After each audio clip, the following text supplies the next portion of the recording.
Hi guys, welcome to my channel. I'm Alina and one of the themes here on this channel is traveling. So today I continue to share with you my journey around South America and we are going to Ecuador. Ecuador was the 5th country after Brazil, Argentina, Bolivia and Peru, and by the way I have uploaded those videos before, so feel free to check them out. And if you enjoyed this video, like and subscribe. You'll find lots of useful and interesting content on this channel. So let's go to Ecuador. I'll give you a quick preview of what's coming. I started off in Guayaquil, where I got from Peru, then went to the westernmost point in Ecuador, La Chocolatera in Salinas. Visited another beach place, Montañita, had the chance to see the beautiful Laguna de Quilatoa on the way to Baños, spent a couple of days in the capital Quito, from where I went to the middle of the world. All this and more in this video about the trip around Ecuador.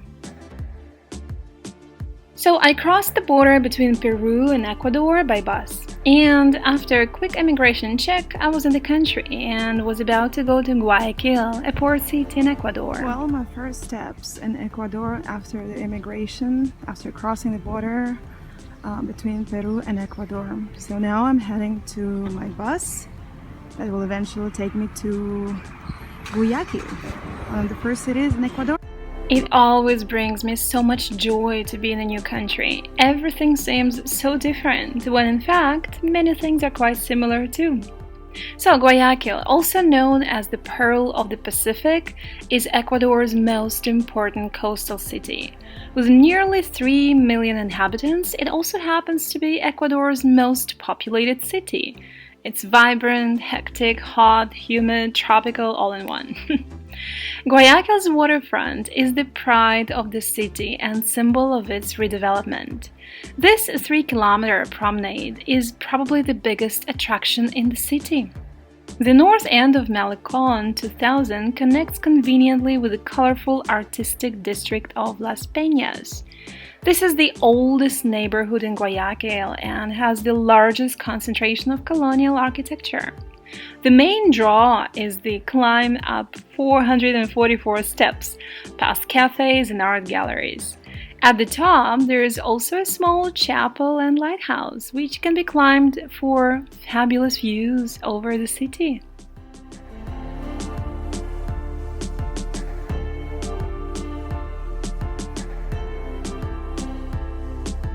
Another fantastic place I went to is the area around the Metropolitan Cathedral. The original cathedral was destroyed by fire and rebuilt in 1936. In the park, there are dozens of urban iguanas descending from the tall trees to laze around on the grass.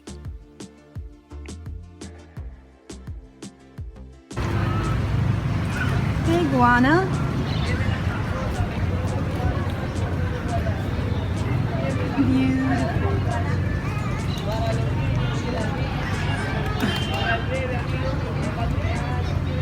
Hello! There are plenty of daily escapes in the city, and one of the greatest experiences that you can have here is to visit an island called Isla Sante. Throughout all the island, you can listen to and see numerous bird species, and the crocodiles are the main attraction on Sante.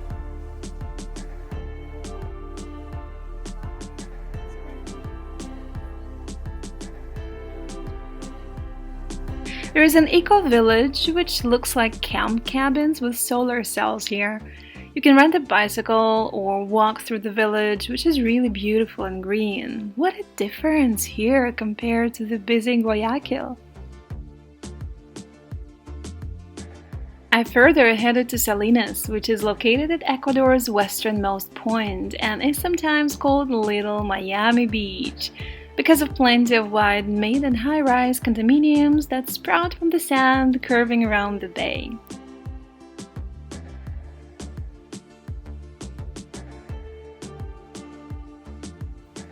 It was a nice change from the hecticness of the city. I stayed at a nice little place with a great vibe right near the beach.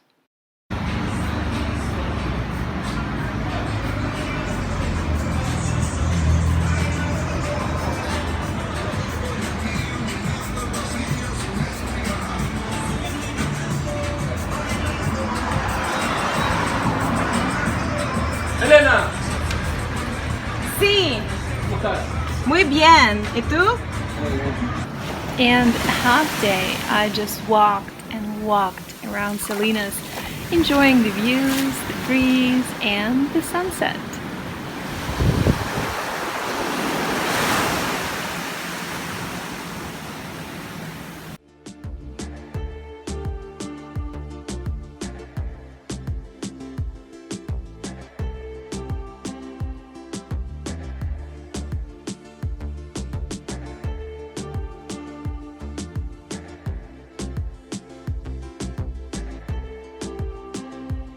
Now, a fantastic place which is a must-see in Salinas is La Chocolatera. What is so special about it?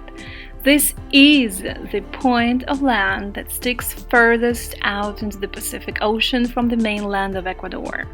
Located on a military base, the area has allowed public access only since 2015, and I was lucky to visit it in 2016. It is an amazing place with spectacular scenery where the weather can be much cooler due to the breaking waves. During the right time of the year, fall to spring, you can see whales in the distance, which I didn't get to see.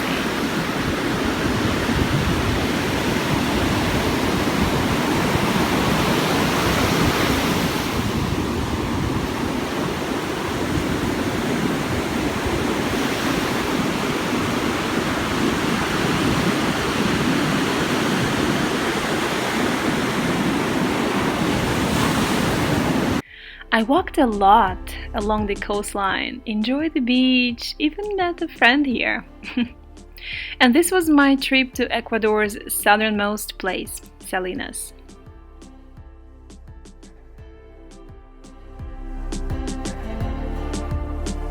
By the way, without a doubt, the best place for the beach and island in Ecuador would be Galapagos Islands. I did not get a chance to go there this time, and it was my loss.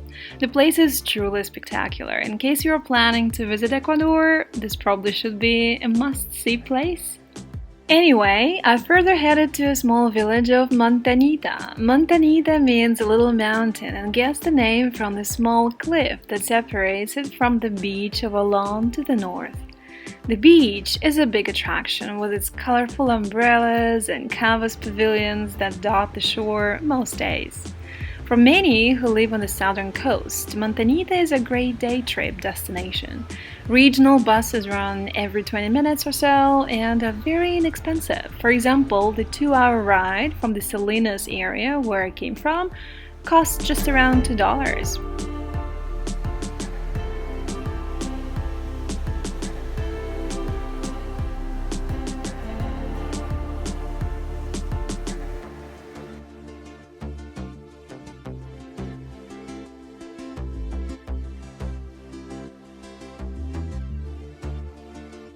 Montañita definitely has this relaxing, chill vibe, which is so needed sometimes.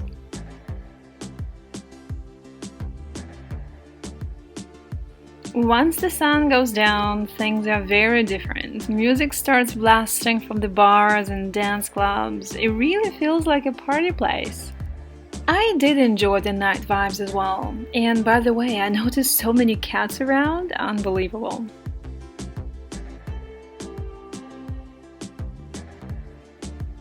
So if you feel like having a beach and party all in one, Montañita is a cool place to head to in Ecuador. My next destination was Quito. Well, I didn't really go into the city first, as my friend picked me up and we were on a road trip to Baños. The views on the way were absolutely wonderful, so picturesque. Sometimes we would just stop on the road to take pictures and enjoy the scenery.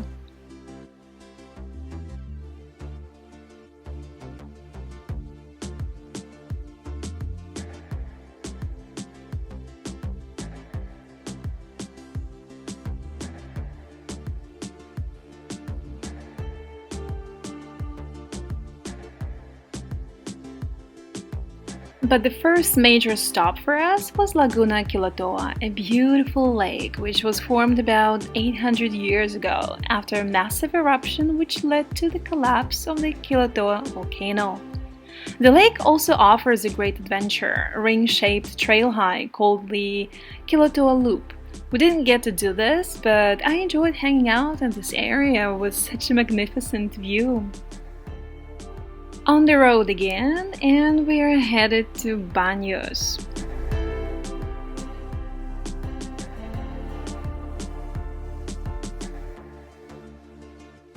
The colorful town is known for two things: naturally heated thermal baths, the namesake of Baños, and adventure sports. Near Baños, you'll find mountains, rivers, waterfalls, and hot springs, and the famous swing at the end of the world.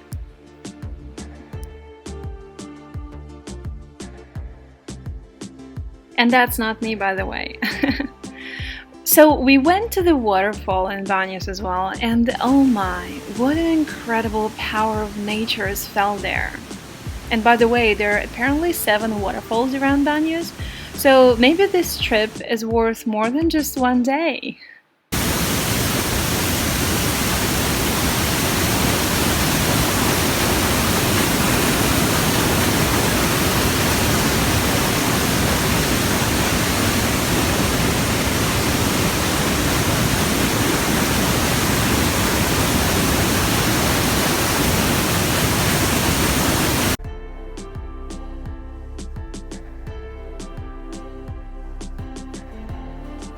After a day trip to Baños, we headed back to Quito.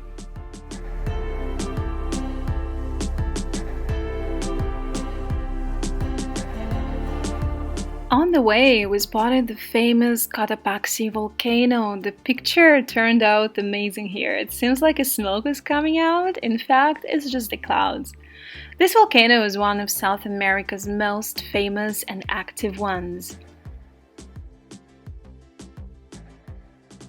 And by the end of the day, we were in Quito.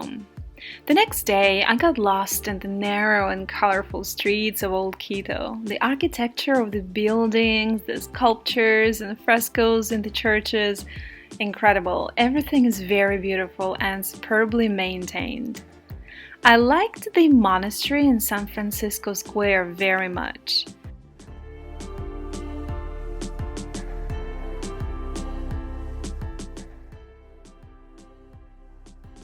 The Basilica del Voto Nacional is definitely the highlight in Quito. It is the largest neo-Gothic church in South America. According to local legend, the world will end if construction of the basilica is ever officially completed. The outside is huge and majestic, and the inside grandiose and memorable. But I especially enjoy the Independence Square, located just in front of the government palace. And at the time when I was visiting, there was a celebration due to the Independence Day, August the 10th. On this day, all across Ecuador, fiestas, fairs, and military parades take place, with the largest and most colorful apparently in Quito. I was so lucky to be there at the square and watch the parade.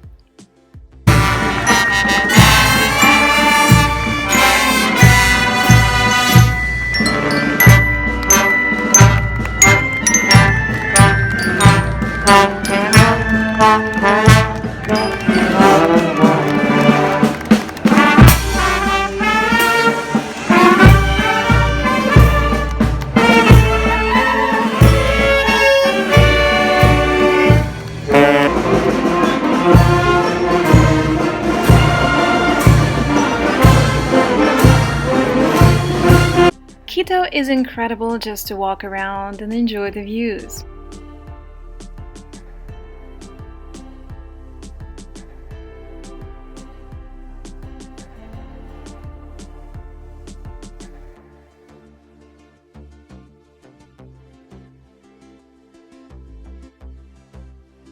One of the places from where you could get the most of the view of Ecuador's capital is Ichimbia, which is a hill in Quito.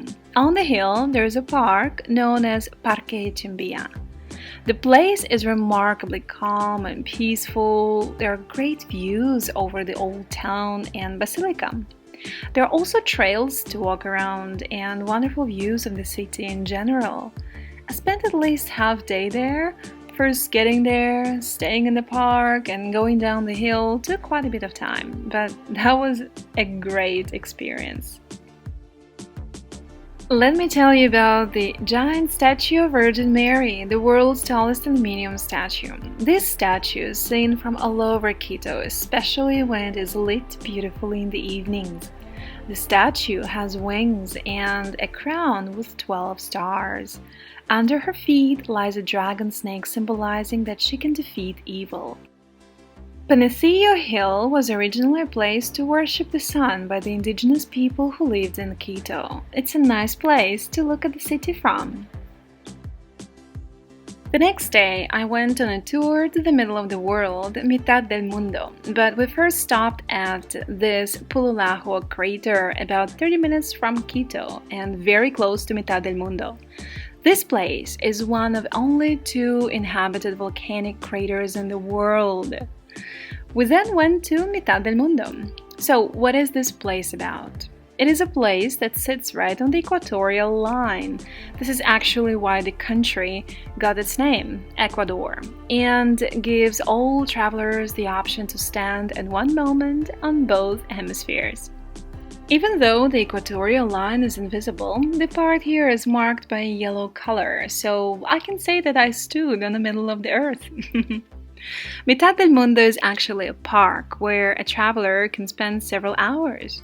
Once you get in, your eyesight will be caught by the towering equatorial monument.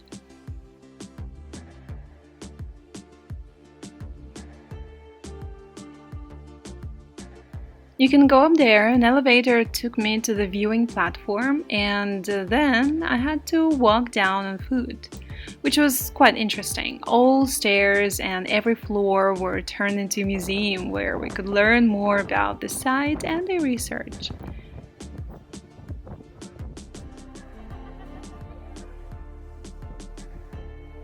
And then I saw a few demonstrations of what we call the Coriolis effect. So, a tub of water was sitting directly on the equator, and when the drain plug was pulled on the tub, the water ran straight out with no spin or vortex.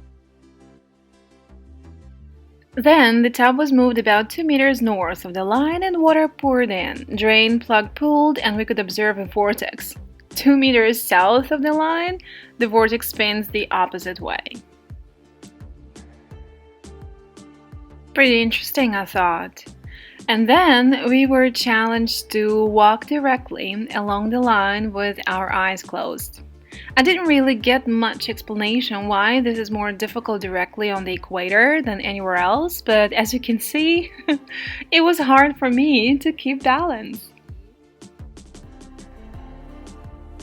It was such a fun day in this unique location, definitely recommend.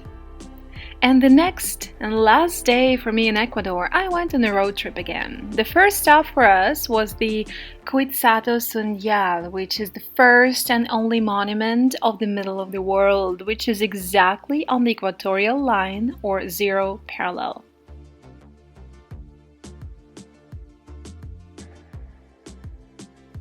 Otavalo was our next stop.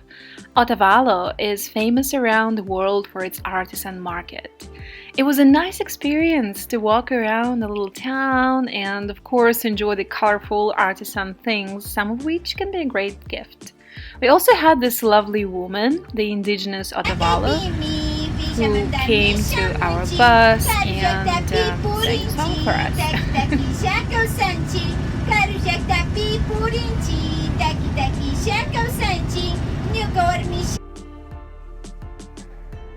One of the things I loved about Ecuador is how scenic it is. While on the road, I felt like stopping every few kilometers to take a photo with the view. Another cool spot on that trip was waterfall Picuche. It's a beautiful area with a great camping site, hot springs, an indigenous tourist village, and of course, the gorgeous waterfall. And finally, probably the most relaxing part of that day trip was a visit to this Laguna Quicocha. Translated as Lake of the Guinea Pig, its name stems from a local belief that the larger island looks like a guinea pig. We went on a boat trip around the lake. It was probably the best way to explore this beautiful laguna.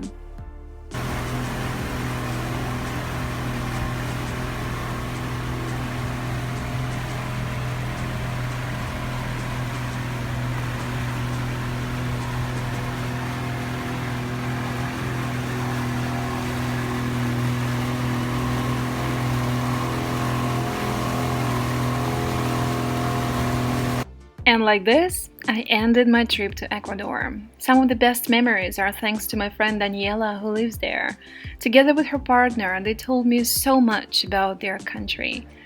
After 2.5 months, I was ready to leave South America and head to Mexico. But this is something I'll tell you about in my next video about my travels around the world. So how did you like the virtual tour around Ecuador? But seriously, Ecuador is a beautiful country. It has so many amazing places to see. Wow, I would go there again and again if I had a chance. And I hope you'll get a chance in the future to visit and see this country for yourself. And by the way, I got this necklace in Ecuador as well. And well, it's just a reminder of how great the trip around this country was. If you enjoyed this video, like and subscribe. There will be more interesting videos about my travels around the world coming soon. So I'll see you there. Bye!